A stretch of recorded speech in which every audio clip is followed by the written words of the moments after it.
চেপ্তিনকুল জিপিক, বৰদল আৰু বৰ্তমানৰ দিপ্তেশ্বৰী জিপিক, লগতে মৰাণজানা নকুচি জিপিৰ তিনিটা পঞ্চায়তৰ শ্ৰদ্ধাৰ আত্মসহায়ক গোটৰ সন্মানীয় বাইদেউসকলৰ AGM আছিল, অৰ্থাৎ বাৰ্ষিক সাধাৰণ সভা। তিনিটা পঞ্চায়তৰ প্ৰায় 350টা গোট আছে আৰু 19টা ভিউজ আছে। এই 19টা ভিউজ মানে এটা CFL বুলি কয়, ক্লাষ্টাৰ লেভেল ফেডাৰেশ্যন। এই ক্লাষ্টাৰ লেভেল ফেডাৰেশ্যনৰ তেওঁলোকে বাৰ্ষিক সাধাৰণ সভা ইয়াত অনুষ্ঠিত কৰিছে। প্ৰায় 3000তকৈ অধিক সন্মানীয় বাইদেউৰ উপস্থিতিত নিজৰ নিজৰ গোটৰ সম্পাদিকা আৰু সভানেত্ৰী আজি পৰিৱৰ্তন হৈছে আৰু তেওঁলোকৰ এই মাইক্ৰ' ফাইনেন্স টাইপ এইটো যিটো আটাইতকৈ ক্ষুদ্ৰ সঞ্চয় বা সৰু এটা ইউনিট বুলি কয়, এই মাইক্ৰ' ইউনিটে কিদৰে মহিলাক সবলীকৰণ কৰিব পাৰি, যিহেতু মাননীয় মুখ্যমন্ত্ৰী মহোদয়ে যথেষ্ট গুৰুত্ব দিছে মহিলা সবলীকৰণৰ ওপৰত।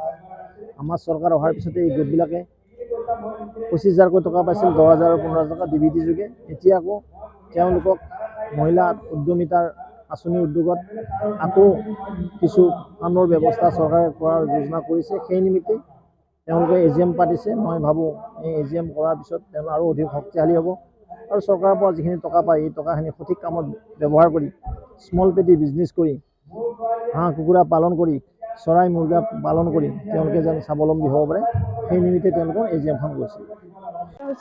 আমাৰ যিটো CLF, আমাৰ ৰঙিয়া ব্লকৰ আণ্ডাৰত 4টা CLF আছে আৰু তাৰে আমাৰ আজি আকাশীগংগা যিটো CLF আছিলে তেওঁলোকৰ আজি AGMখন আমি অনুষ্ঠিত কৰিলোঁ।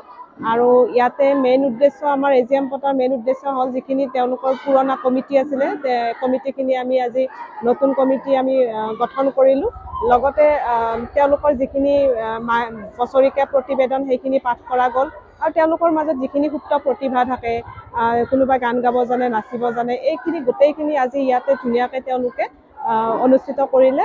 আৰু ইয়াৰ মাজতে আমাৰ MLA ছাৰো উপস্থিত থাকিলে, তেখেতে আমাক বহুত দিহা পৰামৰ্শ দিলে আৰু আমি ধুনীয়াকৈ আমি আজি এই অনুষ্ঠানটো আমি অনুষ্ঠিত কৰিলোঁ আৰু এইখিনিয়ে আছিলে মেইন আমাৰ উদ্দেশ্য আজিৰ। শৰীৰৰ যিকোনো অসুবিধাৰ সন্মুখীন হৈছে নেকি আপুনি? শাৰীৰিক সমস্যাৰ প্ৰতিকাৰ কেৱল আমি দিম। অভিজ্ঞ চিকিৎসকে দিব সুপৰামৰ্শ। প্ৰতি সপ্তাহত থাকিব বিভিন্ন ৰোগৰ বিশেষজ্ঞ চিকিৎসক। চাবলৈ নাপাহৰিব এনি ভাৰত 24ৰ বিশেষ অনুষ্ঠান স্বাস্থ্য বিশেষ।